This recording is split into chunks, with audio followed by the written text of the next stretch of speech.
84 क्षेत्र के काटियामावा भेल मैदान में उपस्थित भारत आदिवासी पार्टी के घोषणा कार्यक्रम में उपस्थित भील प्रदेश के तमाम आदिवासी भाइयों बहनों का मैं जोहार करता हूं। मैं अपनी बात शुरू करूं उससे पहले मन्नारे जगदीश भाई पांडोर की श्रद्धांजलि में 2 पंक्तियां कहना चाहता हूं कि जब मैं मर जाऊं तो कुछ इस तरह मेरी पहचान लिख देना। जब मैं मर जाऊं तो कुछ इस तरह मेरी पहचान लिख देना। मेरे मस्तक पर मेरे लहू से पाप लिख देना। मेरे मस्तक पर मेरे लहू से पाप लिख देना। जहां कहीं भी मन्नारे जगदीश भाई की आत्मा मौजूद है, हम नमन करते हैं उस आत्मा को, जिस आत्मा ने अपनी शहादत दे करके आज भारत आदिवासी पार्टी के रूप में एक बहुत बड़ा राजनीतिक संगठन भारत देश के सीने पर खड़ा कर दिया है, जो सारे भारत के आदिवासियों के लहू और सारे भारत के आदिवासियों के खून और पसीने की कीमत इस देश पर जो कमीने लोग राज कर रहे हैं उनसे मांगेगा। इसके लिए भारत आदिवासी पार्टी का यह गठन किया गया है। मैं इस मंच से आगाज करना चाहता हूं भारत आदिवासी पार्टी के लिए, जागो आदिवासियों, उठो, इतनी मेहनत करो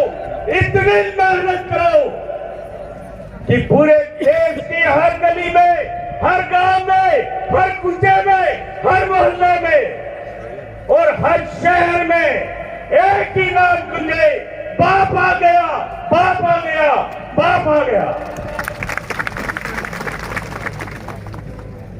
आपको भारत आदिवासी पार्टी को समर्थन करके मणिपुर में हमारी महिलाओं को नंगा घुमाया गया है, मणिपुर में हमारी बहनों को गोली मारी गई है। उस लहू का हिसाब मांगना है। उस 56 इंच के सीने वाला जो व्यक्ति दिल्ली की कुर्सी पर बैठा है, उसकी आंखों में आंखें डाल करके पूछना है, जब आदिवासी की बहन बेटियों की हत्या की जा रही थी, जब उनका बलात्कार किया जा रहा था, जब उनका नंगा करके घुमाया जा रहा था, तो उस समय तेरा 56 इंच का सीना सिकुड़ करके 26 का क्यों हो गया था, ये पूछना चाहता है आदिवासी। लोकसभा में घुस करके 75 साल हो गए इन कमीनों को वोट देते देते, 75 साल हो गए इनकी गुलामी सहन करते करते, 75 साल हो गए इन लोगों की पीड़ा सहन करते करते, और 75 वर्ष तक आदिवासियों के संवैधानिक अधिकारों पर लोकसभा और किसी भी विधानसभा में एक शब्द नहीं बोला गया।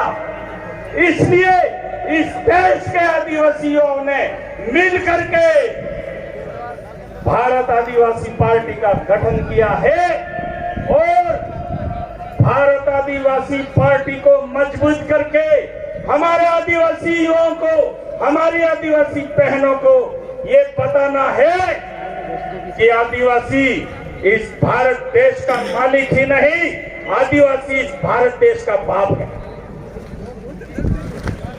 और बाप की क्या ताकत होती है, क्या शक्ति होती है, ये हमें बताना है। हमें सुप्रीम कोर्ट के फैसलों को लागू करवाना है, कि 8% आदिवासी इस देश का मालिक है। हमें गोविंद गुरु के सपने को पूरा करना है कि दिल्ली में हमारी गादी है, अहमदाबाद में हमारी कलम है, कंबई में हमारा दीवा है।